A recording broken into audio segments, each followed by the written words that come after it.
Shalom Bapak Ibu, kita bergerak maju terus untuk kita melihat selayang pandang kitab Bilangan Bapak Ibu.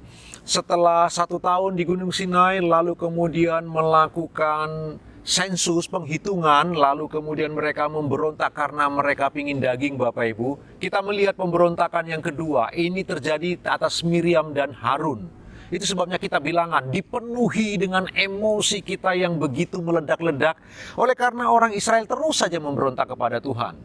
Miriam dan Harun memberontak kepada Musa.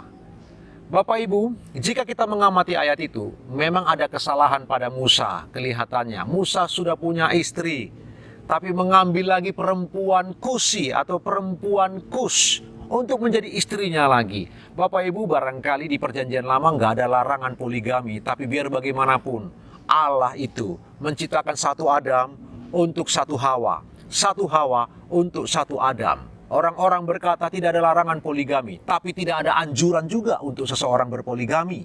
Tapi kalau kita lihat dari kacamata perjanjian baru, jelas dilarang keras, Bapak Ibu yang dikasihi Tuhan. Kita kembali kepada selayang pandang dari kitab Bilangan ini. Ketika Musa kemudian mengambil perempuan Kus menjadi istrinya, Miriam dan Harun tidak terima, Bapak Ibu. Lalu kemudian Miriam dan Harun berkata kepada Musa, "Apakah engkau pikir bahwa Tuhan hanya berbicara melalui engkau saja?" Mereka melawan orang yang dipilih oleh Allah secara khusus. Orang yang ditentukan Tuhan untuk menjadi pemimpin orang Israel keluar dari tanah perbudakan itu menuju tanah perjanjian. Nah, ketika kemudian Musa diberontak seperti itu, Bapak Ibu yang dikasihi Tuhan, lalu kemudian Tuhan marah. Tuhan marah kepada Miriam dan Harun. Tuhan memanggil mereka berdua. Dan kita tahu ceritanya bersama-sama. Pada akhirnya Miriam kena kusta yang mengerikan begitu rupa. Bapak Ibu yang dikasihi oleh Tuhan. Kita belajar di bagian ini, Bapak Ibu. Musa dipilih oleh Allah. Musa diurapi oleh Tuhan. Sekalipun dia orang pilihan Allah yang Allah berbicara dengan dia muka dengan muka, baru saja 40 hari dia bertemu dengan Tuhan di Gunung Sinai sana, turun dari Gunung Sinai dia kawin lagi, mengambil perempuan Kusi. Kita belajar Bapak Ibu, bahkan pemimpin-pemimpin besar masih bisa jatuh ke dalam dosa. Pemimpin-pemimpin besar itu tidak steril dari pelanggaran-pelanggaran akan dosa-dosa Bapak Ibu. Namun demikian, Allah tidak mau hambanya ini diusik. Karena kalaupun Musa salah karena mengambil perempuan Kusi, Tuhan akan berperkara dengan Musa. Tuhan akan berurusan sendiri dengan Musa. Sementara Miriam dan Harun, harusnya mereka tetaplah taat.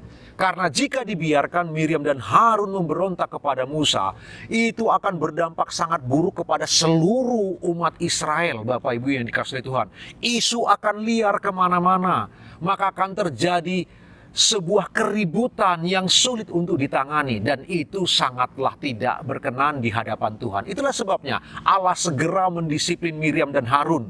Miriam langsung kena kusta. Pembelajaran untuk Bapak Ibu dan saya. Bapak Ibu, kalau kita melihat seorang pemimpin rohani jatuh ke dalam dosa, atau anak Tuhan jatuh ke dalam dosa, mari kita belajar bagian ini bersama-sama.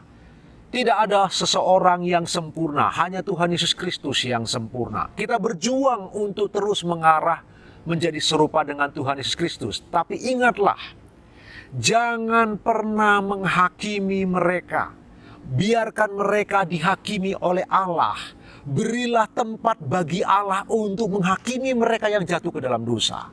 Urusan kita tidak boleh menghakimi mereka. Bahkan seharusnya kita bersama-sama bergumul dalam doa untuk mendoakan mereka, Bapak Ibu yang dikasihi oleh Tuhan.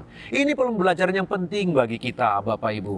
Ingatlah baik-baik, Musa salah, tapi Musa harus berperkara dengan Tuhan dan izinkan Allah berperkara dengan Musa. Miriam dan Harun dilarang ikut-ikut. Begitulah kita Bapak Ibu, ketika melihat seorang hamba Tuhan, barangkali mereka jatuh dalam dosa.